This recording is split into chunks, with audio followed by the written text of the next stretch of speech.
Last రోజు చెప్పారు కదా.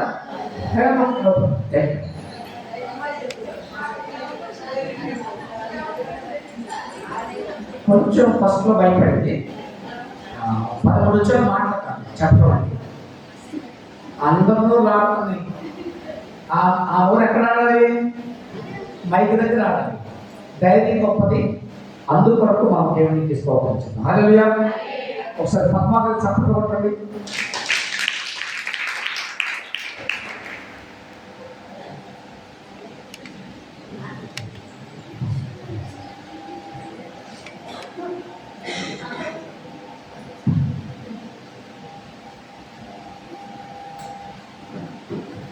చూడకుండా ఈరోజు విజయగా చెప్పింది, ఎస్తేర్ చెప్పింది, మణి చెప్పింది, ఇంకా వీడు మామూలే. వీడు మా పిల్లలు చెప్పారు. నీకు చెప్పారు రాణి చెప్పింది. ఓకే, మీ అందరికి వచ్చు. ఈసారి నేనే పిలుస్తాను. దేవుని స్తోత్రం. హల్లెలూయా. దేవుని వాక్యాన్ని కొద్ది నిమిషాలు ధ్యానం చేద్దాం.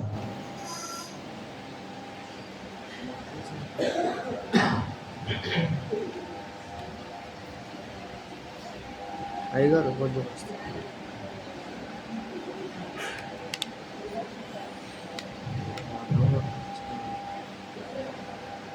స్తోత్రం చెప్పండి. మరొకసారి చెప్పండి. క్రీస్తునందు ప్రియమైన దేవుని పరిశుద్ధ సంగమ, పరిశుద్ధ ప్రజలారా, మంచివాడు, మహోన్నతుడు, పరిశుద్ధుడు, అతి పరిశుద్ధుడైన యేసు క్రీస్తు నామములో మీకు స్తోత్రాలు చెప్తున్నాం. మన కొరకు మరణించి శ్రమ పొంది సమాధి చేయబడి తిరిగి లేచే దేవుని దగ్గరికి ఏం చేస్తామండి? మనం మరలా ఇంటికి వెళ్ళిపోయాం. ఇంటికి వెళ్ళిపోయి మనం ఏం చేసాం? మళ్ళా తిరిగి వచ్చాం. తిరిగి రాలేదంటే కొంతమంది ఎవరైనా నేను నువ్వు రాలేదంటే సంథింగ్ కూడా డ్రాప్ అయిపోయినా. అదే ఎవరైనా అన్నాడు, ఇప్పుడైనాను ఉపవాసం ఉండి కన్నీరు విడిచి శుద్ధించి మనస్ఫూర్తిగా తిరిగి నా యుద్ధంలో రండి. అంటే మనం ఇప్పుడు మనస్ఫూర్తిగా వచ్చామా? మనస్ఫూర్తిగా రాలేదా? మనస్ఫూర్తిగా వచ్చాం. ఒక్కొక్కసారి మనస్ఫూర్తిగా రావాలనుకుంటా కొన్ని పనులు, కొన్ని ఆటంకాలు మనం ఏం చేస్తే డ్రాప్ చేస్తాం. వారిని కూడా చేస్తాం. చాలా మంది కమిట్మెంట్తో వస్తున్నారు. దేవుడు మీ ఆలోచన ఎవరికి సఫలం చేయడుగాక, నీకు తన సమృద్ధి అనుగ్రహించుగాక. ఈరోజు మరొక విషయాన్ని విన్నాం. లూకా సువార్త 15వ అధ్యాయంలో 3 భాగాలు ఉన్నాయి. తప్పిపోయిన గొర్రె, తప్పిపోయిన చెప్పండి నాణ్యము, తప్పిపోయిన కుమారుడు. ఈ 3 కూడా ఒక మంచి భాగాలు. అంటే క్రైస్తవ చరిత్రలో ప్రతి క్రైస్తవుడు కళ్ళు మూసుకుని చెప్పే చరిత్ర ఏదైనా ఉందంటే ఇది. తప్పిపోయిన కుమారుడు, తప్పిపోయిన నాణ్యము, తప్పిపోయిన. అయితే ఇక్కడ నేను ఇచ్చిన టైటిల్ ఏంటంటే ప్రేమ గల తండ్రి తిరిగి వచ్చిన కుమారుడు. స్తోత్రపడి యెషయా చూడుము నా చేతులు నిన్ను, అంటే చేతులు చాచాడు, చేతులు చాచి పిలుస్తున్నాడు. తండ్రి ప్రేమ గలవాడి. అయితే ఆ ప్రేమను గుర్తించి ఏ కుమారుడైతే తిరిగి వస్తాడో అతడు తన కుమారుడిగా, సొంత కుమారుడిగా అంగీకరించబడతాడు. దీనిలో ఉన్నటువంటి చాలా ప్రాముఖ్యమైనటువంటి మాట ఏంటంటే కుమారుడు ఒక మాట ఒకడేమని, నేను ఇప్పుడు తిరిగి నా తండ్రి ఇంటికి వెళతాను, నా తండ్రి నేను అడుగుతాను ఏమని, నీ నీ దానా నీ దగ్గర చాలా మంది పనివారు, వారిలో ఒకరిగా నన్ను చేర్చుకో అనుకున్నాడా? అడిగాడా? మరి అడిగాడా?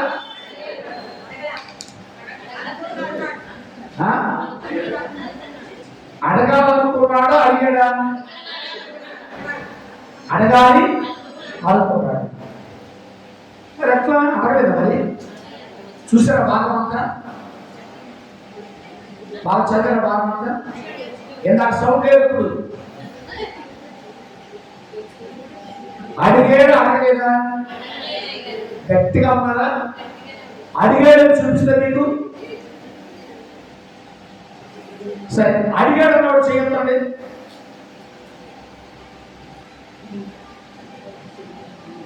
జోసఫ్ అంటే జోసఫ్ ఎందుకు చెప్తారు తర్వాత. సరే, అడగలేదని అన్నవాడు చేయొద్దండి.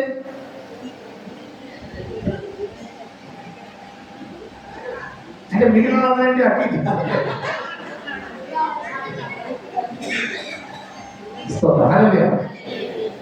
అడగలేదు, అడగాలనుకోండి. తెలుసు స్ట్రాంగ్గా ఉన్నారు, అందుకు మీకు వందనాలు. ఎందుకు అడగలేదు? అమ్మా తండ్రి ఎందుకు అడగలేదు?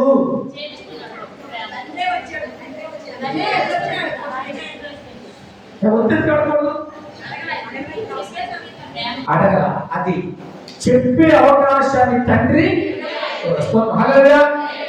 అదే మనము కూడా తిరిగి ఆయన దగ్గరికి వస్తే, మీరు బైబిల్లో మీరు మీ పాపమును ఒప్పుకున్నట్లయితే ఆయన నమ్మదగిన వాళ్ళను నీతిమంతులు కనుక ఆయన సమస్త దుర్నీతులని మిమ్మలను విముక్తులుగా చేయడం. అడగాలనుకున్నాడు, అడగలేదు. అడిగే ఛాన్స్ ఎవరు లేదు? తండ్రి. రాగానే కౌగిలించుకున్నాడు, ముద్దు పెట్టుకున్నాడు. అక్కడ 3 విషయాలు జరిగాయి. ఒకటి, ప్రశస్తమైన వస్త్రాన్ని ఇచ్చాడు, చేతికి ఉంగరాన్ని ఇచ్చాడు, పాదములకు. ఇదంతా మనకు తెలిసి చరిత్ర. ఇప్పుడు ఇది దేనికి నిదర్శనం చెప్పాలి? ప్రశస్తమైన వస్త్రాలు దేనికి సాదృశ్యం? రక్షణ వస్త్రాలు, రక్షణ. ఓకే, మీ అనుభవం ఉండొచ్చు, తప్పలేదు. సరే, ఉంగరం దేనికి సాదృశ్యం?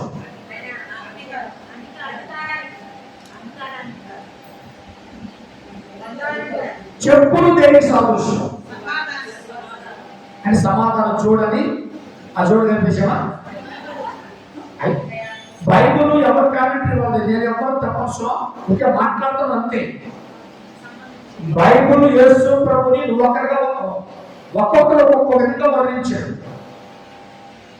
శోభమతి ఎవరు వర్ణించింది? యేసు ప్రభు శోభమతి ఎవరు వర్ణించింది? నా ప్రియుడిగా వర్ణించింది.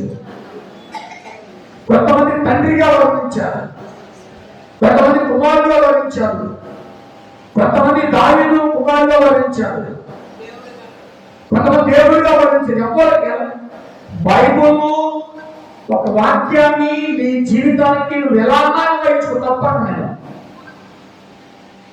అయితే నా అన్వయం ఎలా ఉందంటే, ప్రశస్తమైన వస్త్రము దేనికి సాదృశ్యం ఉందంటే బహుమానములకు సాదృశ్యంగా ఉంది. నెగటివ్ రాష్ట్రంగా మాట్లాడు. దేని సాదృశ్యము? బహుమానం. అంటే 3 బహుమతే అనొచ్చు. ఉంగరం బహుమతే కదండి, చెప్పులు బహుమతే అనొచ్చు. కానీ వస్త్రాలు మాత్రమే బహుమానంగా అంగీకరించారు. ఉంగరము కొంతమంది చెప్పారు, వేరే విధంగా చెప్పారు. అది కూడా కరెక్ట్ కాదు. కానీ అధికారానికి సాదృశ్యం, రాజు సాదృశ్యం అంటారు కొంతమంది. అయ్యా, రాజరికానికి సాదృశ్యం, అధికారానికి సాదృశ్యం. మరి చెప్పులు దేనికి సాదృశ్యం? సమాధానానికి. సమాధానం అంటే నీకు చెప్పులు సమాధానం చెప్పులు జోడించమని బైబుల్ ఉంది కదా, ఎఫెసీలో. చెడ్డ మనసుని చూడు, సమాధానం సువార్తగా నేర్పడం. చెప్పులు కదా, చెప్పులు దేనికి సాదృశ్యంగా పోల్చాడంటే లూకా గారు తన సొంత పిల్లలుగా పోల్చాడు. ఎందుకంటే పాదరక్షలు దాసులుగా ఉన్నవాడు వేయు. ఇప్పుడు నీ ఇంట్లో నువ్వు చెప్పేసి తిరుగుతూ ఉంటావు. నేను మీ దుమ్మం దాకా వచ్చి నా చెప్పులు దుమ్మంలో విడుస్తాను. నేను ఎంతమంది చెప్పేసుకొచ్చినా అంతే కదా. కానీ ఈ మాట దేనికి సాదృశ్యం అంటే పాదరక్షకులు మరి మీ పిల్లలు తిరుగుతారు, మీ బంధువులు కూడా చెప్పమ్మా, మీ బంధువులు కూడా తిరగరు. నువ్వు నీ భర్త నీ ఫ్యామిలీ తిరుగుతుంది ఇంట్లో. అంటే చెప్పులు దేనికి సాదృశ్యం అంటే సొంత పిల్లలకు అంటే సొంత కుమారులకు సాదృశ్యం. టకటకటకగా తీసుకొచ్చేసి ఏం చేశాడు? చెప్పులు చేశాడు. అంటే తండ్రి తన కుమారులను ప్రేమతో ఎలా చేర్చుకున్నాడు? సొంత కుమారుడుగా చేర్చుకున్నాడు. నువ్వు తిరిగి రాగలిగితే, నువ్వు తిరిగి వస్తే నువ్వు ఎవరవుతావంటే దేవుడికి సొంత కుమారుడు అవుతావు, సొంత కుమార్తె అవుతావు. ఇలాంటి మాటలు బైబిల్లో ఒకసారి మనం బైబిల్లో అదే అధ్యాయంలో 15వ అధ్యాయంలో 24వ వచనం చూద్దాం. ఈనా కుమారుడు చనిపోయి మరలా బ్రతికెను. తప్పిపోయి దొరికాడు. ఎట్లా దొరికాడు? తిరిగి వస్తేనే దొరికాడు. తండ్రి వెతుక్కుంటే వెళ్ళాల. బిల్డింగ్ మీద చూస్తా ఉన్నాడు, తండ్రి గారు చూస్తా ఉన్నాడు, కానీ తండ్రి వెతుక్కుంటూ వెళ్ళాల. మీరు బాగా తెలుసుకోవాలి. కానీ వెతుక్కుంటే ఎవరు వచ్చాడు? కుమారుడే వచ్చాడు. మనం కొన్ని గేదెలు కానీ కుక్కలు కానీ పెంచుకుంటాం. ఎక్కడెక్కడెక్కడ తిరిగి వచ్చినా సాయంకాలం ఎక్కడికి వచ్చేస్తాయి? మనకి వచ్చేస్తాయి. మన పిల్లలు కూడా ఉదయం బయటకు వెళ్ళిన కాలేజీకి వెళ్ళినా, ఎక్కడ బయటకు వెళ్ళినా, స్నేహితుల దగ్గరికి వెళ్ళినా సాయంకాలం ఎక్కడికి వచ్చేస్తాడు? తండ్రి కొడుకు ఎందుకుంటే వెళ్ళాల. కొడుకే తండ్రిని వెతుక్కుంటూ వచ్చాడు. అనగా నీవు తండ్రి అయినటువంటి దేవుని దగ్గరికి మీరు తిరిగి రండి. తిరిగి వస్తే నీకు కలిగే లాభం ఏంటో తెలుసా? నీవు సొంత కుమారుడు అవుతావు. ఈ నా కుమారుడు చనిపోయి మళ్ళా తప్పిపోయి దొరికాడు. తండ్రి కొడుకు ఎత్తుకుని వెళ్ళాల. డబ్బు దగ్గరే పనివాడు కూడా పంపించాల. ఇష్టపూర్తిగా వెళ్ళిపోయాడు. నాకు ఇష్టపూర్తిగానే పాపము కూడా నువ్వు ఇష్టపూర్తిగానే చేస్తావు. అన్యాయం కూడా ఇష్టపూర్తిగానే చేస్తావు. అక్రమం కూడా ఇష్టపూర్తిగానే చేస్తావు. ఇవన్నీ తప్పని తెలిసినాక బాగా ఇష్టపూర్తిగా దాన్ని ఏం చేస్తావు? వదిలేస్తావు. కొంతమంది మందు తాగుతారు, ఇష్టపూర్తిగా తాగుతారు. వద్దనుకున్న వదలవాళ్ళు వదిలితే వదలంటారు, ఇష్టపూర్తిగా వదిలేస్తారు. చాలా మంది అలాంటి వాళ్ళు మనకు దొరుకుతూ ఉంటారు, వదిలేసుకుని దొరుకుతూ ఉంటారు. ఏది నీకు అసహ్యమని, దేవునికి అసహ్యమని నువ్వేది తాగినా సరే ఇష్టపూర్తిగా మళ్ళా ఇష్టపూర్తిగా వదిలితేనే నువ్వు దేవునికి సొంత కుమారుడు అవుతావు. లేకపోతే ఆయనకు సొంత కుమారుడు 40 రోజులే కాదు సుమా. ఏ రోజు కావాలనే తిరిగి రావాలి. ఏ రోజు కావాలని తిరిగి వస్తే ఆయన సొంత కొడుకు అవుతాం. అదే పుస్తకం 32వ వచనం చూద్దాం.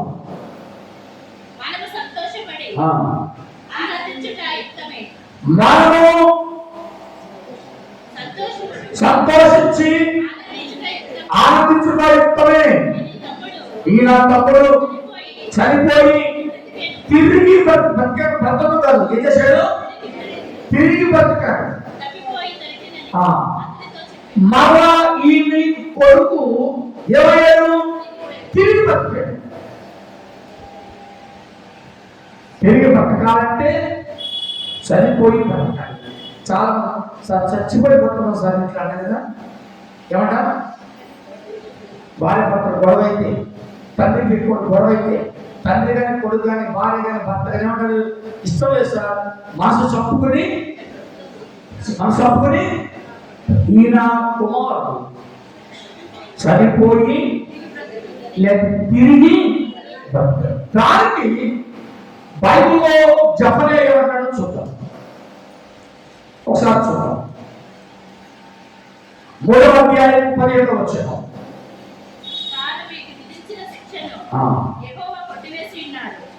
ఆయన తనకు విధించిన శిక్షను యెహోవా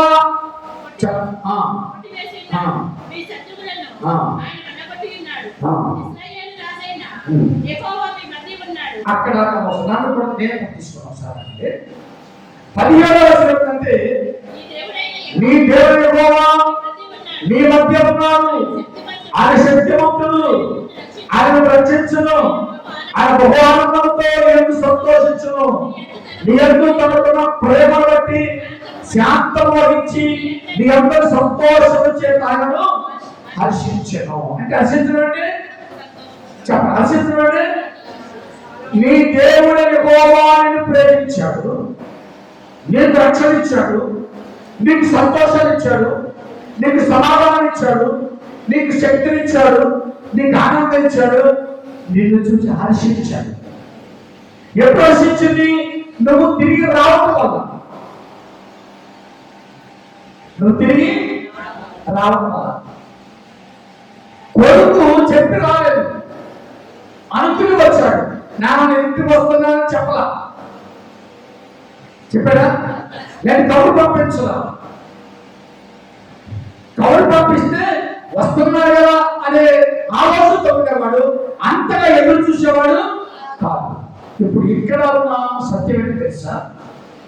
ఆయన నీ కొరకు నీ మధ్య ఉన్నాడు, శక్తివంతుడు, నేను రక్షిస్తాడు, నీకు ఆనందంతో ఇస్తుంటాడు, సంతోషాన్ని ఇస్తాడు, నీ యొక్క తన ప్రేమను చూపిస్తాడు. అయితే ఆయన నిన్ను చూచి ఏం చేస్తాడు? హర్షిస్తాడు. అదే రోజు ఇప్పుడైనా తిరిగి రండి, నువ్వు తిరిగి వస్తే ఎప్పుడైనా ఆశిస్తాడు తండ్రి, ఎప్పుడైనా సంతోషిస్తాడు. ఉపవాసం ఉండు, దుఃఖపడు, ఏదో కన్నీరు, తిరిగి వస్తే సంతోషిస్తాడు. అదే సీజన్, సీజన్ ఆఫ్ రెన్యూవల్. ఈ సీజన్ లో రెన్యూవల్ కావాలి. నువ్వు రెన్యూవల్ అయితే దేవుడు ఏం చేస్తాడు? హర్షిస్తాడు. నీ దేవుడే యెహోవా నీ తండ్రి నిన్ను చూసి హర్షిస్తాడు. అంటే తన ప్రజల విషయంలో దేవునికి కలిగి ఆనందాన్ని, సంతృప్తిని తెలియజేసే వచ్చిన ఈ వచ్చాను. తండ్రి ఎంత ఆనందంతో ఉన్నాడో తెలియజేసే వచ్చిన జపన్యాలు 3:15 అన్నమాట. అంటే నీ తండ్రి సంతోషించాలంటే నువ్వేం చేయాలి? తిరిగి రావాలి.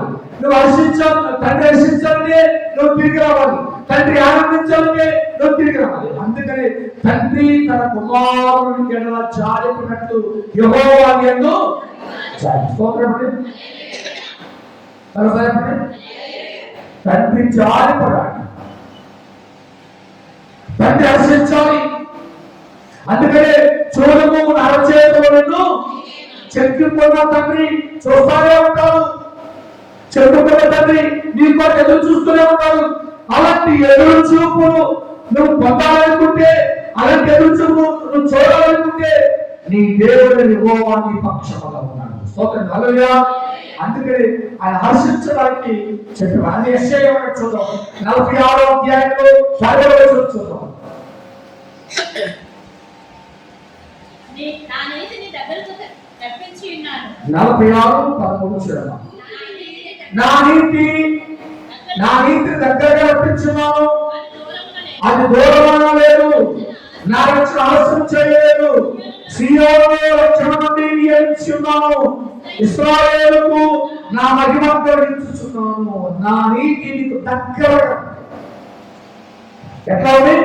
దేవుడి నీతి నీకు ఎక్కడ ఉంది? చాలా దగ్గర ఉంది. ఇంకో మాట అంటాడు, నా రక్షణ నీకు ఆలస్యం చేయలేదు, నా రక్షణ కూడా తెలుగు. ఇదే రక్షణ దినము, ఇదే అనుకూల సమయము. ప్రియా, ఈ 40 రోజుల్లో ఇది మనకు అనుకూలమైన సమయము. ఈ సీజన్ లో మనం దేవుడి దగ్గరికి వస్తే దేవుడు ఆశిస్తాడు, దేవుడు ఆనందిస్తాడు, దేవుడు సంతోషిస్తాడు, దేవుడికి మహిమ కలుగుతుంది. ఇదిగో నీకు దగ్గర ఉంది, సీయోనులో రక్షణను నియమించున్నాను, ఇశ్రాయేలుకు నా మహిమను అనుగ్రహిస్తున్నాను. ఆయన నీకు అతి దగ్గరగా ఉన్నాడు, నీకు అతి సమీపంగా ఉన్నాడు. తండ్రి కుమారుడికి ఎప్పుడు సమీపంగా ఉంటాడు. అవునా? తండ్రి కుమారుడికి కొడుకన్నా తండ్రికి దూరంగా ఉంటాడేమో కానీ తండ్రి మాత్రం ఎప్పుడు సమీపంగా దగ్గరగా ఉంటాడు. ఇది తల్లిదండ్రులుగా మనందరూ అనుకున్నది. ఉద్యోగం చేస్తాడు, భార్యతో ఉంటాడు, బిడ్డలతో ఉంటాడు, హ్యాపీగా ఉంటాడు, నీకు దూరంగా ఉంటాడు. కానీ నీ మనస్సు బిడ్డకి ఎప్పుడు అది ఆమె తెలియదు, బిడ్డలు తెలియదు, మనకు తెలియదు. ఎందుకంటే మన బిడ్డలు. అందుకే ఆ రోమన్ అంటాడు, మీరు ఆయన కుమారుని, ఆయన సొంతని, నాయన, తండ్రి, అబ్బా అని మొరపెడుతున్నాం. తండ్రికి మొరపెడుతున్నాం. తండ్రి సిద్ధంగా ఉన్నాడు.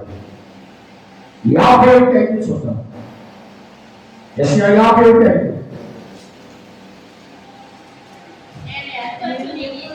నేను ఏర్పరచు నా నీతి సమీపంగా ఉన్నది, నేను కలిసే రక్షణ బయలుదేరుచున్నది. నా బాబులను జనులకు తీర్పు తీర్చును, దీపవాసులు నా తప్పు చూసి నిలిచెదరు, వారు నా బాబును ఆశ్రయించురు. నా నీతికి ఎక్కడుంది? ఎక్కడుంది? సమీపంగా ఉంది. తండ్రి కుమారుడు సమీపంగా ఉన్నాడు. ఆ ఇంటికంటే మా నాన్న పిలవడంలా, నేను వస్తాను మా నాన్న చెప్పడంలా, లేదా ఇంటికి వెళ్ళే కొడుకు తండ్రి కొడుకు వెయిట్ చేయలేదు, సమయం హెచ్చించలేదు. వెంటనే ఎవరు కనపడ్డారు? తండ్రి కనపడ్డాడు. తండ్రి ఎదురొచ్చాడు, కొడుకు ఎదురొచ్చాడు. ఒకరికొకరు ఎవరు టైం వృధా చేయడం. తండ్రి కొడుకు ఇంట్లో వేసుమా, ఎక్కడున్నాడు? సమీపంగా ఉన్నాడు. చేర్చుకోవడానికి సమీపంగా ఉన్నాడు, రక్షణ సమీపంగా ఉన్నాడు, నీతిని సమీపంగా ఉన్నాడు. ఆయన తన నీతిని నీకు అనుగ్రహించి నీ కొరకు ఆయన తన శిలువలో ప్రాణాన్ని దారిపోసాడు. ఇది నీతి. నీతి అంటే మన కొరకు ఒక వ్యక్తి, ఉదాహరణకి మనం టీవీలో వార్తలు చూస్తూ ఉంటారు, అప్పులు పాలయ్యి అప్పులు తీర్చలేక ఏం చేస్తారు? చచ్చిపోతారు. బతకలేదు, వడ్డీ అప్పులు తీర్చలేదు. అంటే అతన్ని ఏం చేసింది? ఏం చేసింది? చంపేసింది. తీర్చలేము. తీర్చాలని ఆతృత ఉంది కానీ తీర్చలేము. తీర్చాలని ఆతృత కానీ తీర్చలేము. క్రీస్తు నీతి, క్రీస్తు యథార్థత నీ కొరకు చనిపోయేటట్లు చేసింది. చెప్పండి, చెప్పండి. తప్పిపోయిన కుమారుడు తండ్రిని విరచి కడలిలోగా, తప్పిపోయిన కుమారుడు తండ్రిని విరచి కడలిపోయి తప్పు తెలిసి తిరిగి రాగా, తప్పు తెలిసి తిరిగి రాగా, కన్నీయతని చేర్చుకొని తండ్రి అక్కడిని ఎవరి చేత నీతి చేర్చింది. ఏంటి నీతంటే నా తండ్రి ఇంకా అనేక మంది పరివారం ఉన్నారు. అప్పుడు నాకు నీతి చచ్చిపోయింది. అప్పుడు నాకు నీతి హీనుడిగా బతికాడు, వస్త్రహీనుడిగా బతికాడు, ఆకలిహీనుడిగా బతికాడు, దరిద్ర బతికాడు. ఎప్పుడైతే నీతి ఆలోచన వచ్చిందో నా తండ్రి ఇంకా, ఇంకో మాట ప్రభుత్వం చెప్పాడు, నా తండ్రి ఇంత అనేక నివాసములని లేని ఎడల నేను మీతో చెప్పు. ఎవరైనా మాట యేసు నా తండ్రి దేవుని అదే నివాసం. ఈ నివాసం అంటే ఏంటి? ఇల్లు ఉంటాయి, 5 మండపాలు కాదు. యెరూషలేము ద్వారం దగ్గర ఉన్న మండపాలేమి 5. కానీ తండ్రి యేసు ప్రభువే చెప్పాడు, అదే నివాసం నీకుంది, నీ భర్తకుంది, నీ భార్యకుంది, నీ కొడుకు, నీ కూతురికి, నీ కోడలికి, నీ మనవడికి, నీ ముదుమనవడికి అందరికీ ఉంది. చాలా ఉంది, కౌంట్లెస్. నువ్వు వెళితే చాలు. ఆయన ఏమిస్తాడు? ఆశ్రయం ఇస్తాడు. నా తండ్రి తనేక నివాసాలు, లేకపోతే నిన్ను తీసుకెళ్ళడు. రాకడలో నువ్వు రమ్మని పిలవడు. ఇల్లు ఉంది కనుక, ఉంటా ఉంది కనుక రండి రండి అంటున్నాడు. ఒక ఇంట్లో పెళ్లి అవుతుంది, ఎక్కడ మీ చుట్టాలు చాలా మంది ఉన్నారు. చుట్టాలు ఎప్పుడు తీసుకెళ్తావు? ఆ రాత్రి మీ ఇంట్లో పడుకోవాలి. నీకు మించిన స్థలం ఉంటే నీవు, నీ భర్త, నీ బిడ్డలు పడుకోగా మిగిలిన స్థలం ఏం చేస్తావు? మా ఇంట్లో ఉండటానికి ఏముంది? చోటు ఉంది. అదే నా తండ్రి ఇంకా అనేక నివాసములు లేని మీతో చెప్తాను. అందుకంటారు, మీరు తిరిగి రండి, తిరిగి వస్తే నేను మిమ్మల్ని చేర్చుకుంటాను. ఈ శేషంలో మనల్ని మనం దేవుడికి సమర్పించుకోవాలి. స్తోత్రముడే. ప్రేమ గల తండ్రి, తిరిగి వచ్చిన కుమారుడు. డబ్బుల తండ్రి కాదు, ఆస్తుల తండ్రి కాదు, బలముల తండ్రి కాదు, జ్ఞానముల తండ్రి కాదు. మంచి తండ్రి అనగానే ప్రేమ తండ్రి. వస్తే ఏం చేశాడు? చేస్తున్నాడు. అదే చెప్పని అంటాడు, మీరు సంతోషంగా తెలిస్తే మీరు రక్షణ మీకు ఉంది, ఆనందం మీకు ఉంది, సంతోషం మీకు ఉంది. అయితే మీకు అనుమతి ఉంది, ఉత్సాహం. ఇంకొక మాట చదివిస్తాను. రోమా పత్రిక 1వ అధ్యాయము 26వ వచనం.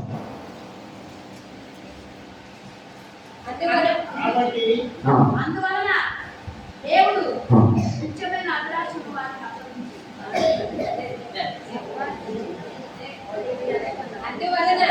వారికి దేవుడు నిత్యమైన అభిలాషలకు వారు అప్పగించెను. స్వాభావికమైన ధర్మం నుంచి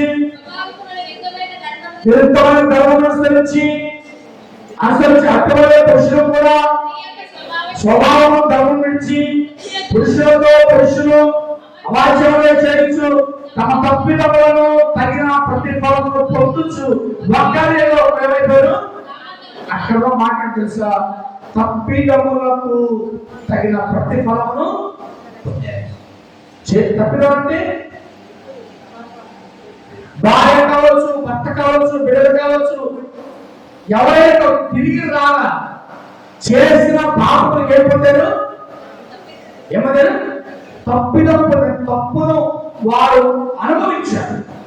అనుభవించుకోకుండానే ఇక్కడ రోమాలో పౌలు గారు అంటాడు, మీరు విడిచిపెట్టారు ఆ తప్పును, నేను విడిచిపెట్టి నా దగ్గరికి తిరిగి తప్పులను ఒప్పుకునే స్థలమే బలిపీఠము.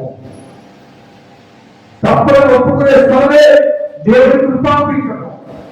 ఆ కృపాపీఠము దగ్గరికి రండి. అందుకే కీర్తనలో ఉన్నాడు, అయ్యా నీ పిల్లలకు పిచ్చుకలకు నివాస స్థలము. ఎవరన్నమాట? కోరాము కుమారు ఎత్తుకున్నారు. కోరాము దుర్మార్గాన్ని చెప్పినట్టు ఒకసారి, కోరాము దుర్మార్గాన్ని, కోరాము వ్యతిరేకత బిడ్డలు అంగీకరించాల. అందుకనే కోరాము కుటుంబము, కోరాము నాశనం, తన కుటుంబము బహుగా మరి అందుకంటాడు, అయ్యా ఆయన కోరాము కుమారుడు మాకు, కోరాము కాదు, కోరాము కుమారుడు మాకు నీ బలిపీఠం ఏదైతే కారణం ఏంటంటే వారు తప్పిదములను ఒప్పుకున్నారు. తండ్రి చేత తప్పులను ఒప్పుకోమని చెప్పారు, కానీ తండ్రి ఒప్పుకోరా, కుమారుడు ఒప్పుకున్నారు. కనుక వారికి బలిపీఠం దగ్గర తిరిగి వస్తే ఏముంది? ఆశ్రయం కాదు, ఆహారం ఉంది. అయ్యా పిచ్చుకలకు ఎవరు వచ్చాడు? కోరాహు కుమారులు చెప్పినట్టు చూడండి, చెప్పానా? కోరాహు కుమారులు చెప్పారు. మనం కూడా అటువంటి తప్పిదములను విడిచిపెట్టి ఎక్కడ కావాలి? తిరిగి అదే నా యుద్ధకు వచ్చి వారిని ఎంత మాత్రమో ఆయన తిరిగి రావాలని, ఇంకా తిరిగి రాలేదేమోనని నీ కొరకు ఆయన సజీవ యాగముగా తన శరీరమును తన ప్రాణమును శిలువలో దానపోసాడు. శిలువలో రక్తము కాల్చిన తర్వాత కూడా మన జాలి కలగలేదంటే, శిలువలో రక్తం కాల్చిన తర్వాత కూడా మనం తిరిగి సమర్పించుకోలేదే మనం వాత వేయబడ్డ మన సాక్ష్యం అలా ఉండదు. తిరిగి వస్తే తన ప్రజల విషయంలో దేవుడికి కలిగే ఆనందం వేరు, ఆ సంతృప్తి వేరు, ఆ సంతోషం. తిరిగి వస్తే నిలబడండి, ప్రార్థన చేస్తాం. ప్రేమించిన తండ్రి, తిరిగి వచ్చిన కుమారుడు, మా తండ్రి, మా దేవ, మా రక్షకానికి స్తోత్రాలు చెల్లిస్తున్నాం. యాగంలో పాల్గొన్న ప్రతి తల్లి, తండ్రి, సహోదరి, సహోదరులు, చిన్న బిడ్డల వ్యవస్థల కొరకు మేము ప్రార్థిస్తున్నాం. ఏదైనా ఇప్పుడైనా తిరిగి రండి అన్నాడు. తిరిగి మేము వచ్చిన ప్రభా, మళ్ళా శుక్రవారం రోజున ఉపవాస ప్రార్థన ఆరాధనలో, ఈ లెక్క ఆరాధనలో, ఈ సేవలో మమ్మలను మీ కుమారులుగా చేర్చుకోండి. వస్త్రాలు ఇవ్వండి, ఉంగరాలు ఇవ్వండి, పాదాలు చెప్పులు ఇవ్వండి. పాదాలు చెప్పులకు దేనికి సాదృశ్యం అంటే సొంత కుమారులకు సాదృశ్యం. ఆ సాదృశ్యమైన వాక్యములు మా జీవితాలకు వేరుగా మార్చమని ప్రార్థిస్తున్నాం. నాతో ఉన్నవాడు నీకు వందనాలు, మాతో ఉన్నవాడు నీకు వందనాలు, మమ్మల్ని ప్రేమించేవాడు నీకు వందనాలు, మా శ్రద్ధగా నీకు వందనాలు. మేము జరుగుతున్న పరిశుద్ధ ఆరాధనలు తోడే ఉండండి. ఆత్మ మాకు ఇవ్వండి, పరిశుద్ధాత్మ మాకు ఇవ్వండి. సజీవంగా మా శరీరంలో మేము సమర్పించుకునే దయచేయండి. ఏంటంటే మంచి వర్తమానాన్ని విన్నాం ప్రభువా. ఈరోజు మరొక మంచి వర్తమానం వచ్చావు, అందుకొరకు నీ స్తోత్రాలు. ఈరోజు మమ్మల్ని సమర్పించుకున్నాం. ఈరోజు విశ్రాంతి దినం, ఈ విశ్రాంతి దినాన పరిశుద్ధాత్మ కొరకు వచ్చింది. అదే పునరుద్ధానంలో పాల్పంచుకునేటువంటి దయచేయండి. మీ నామాన్ని మహిమించుకోండి, ఆత్మ స్థిరపరచండి, స్థిరమైన పురాలు వేయండి. ఉపవాస కూటాలు, అనేక కూటాలు తోడైపోవాలి. ఈ రోజు మీరు మాకు తోడైందండి, మమ్మల్ని బలపరచండి, మీరు మహిళ పొందండి. యేసు ప్రభు నామములో ప్రార్థిస్తూ వెళ్ళిపోతున్నాము తండ్రి. యెహోవా దేవుని ప్రేమ, కుమారుడు యేసు క్రీస్తు కృప, పరిశుద్ధాత్మ త్రియేక దేవుని సహవాసము సన్నిధి చిన్న దాసులను మాకు రాలేని బిడ్డలకు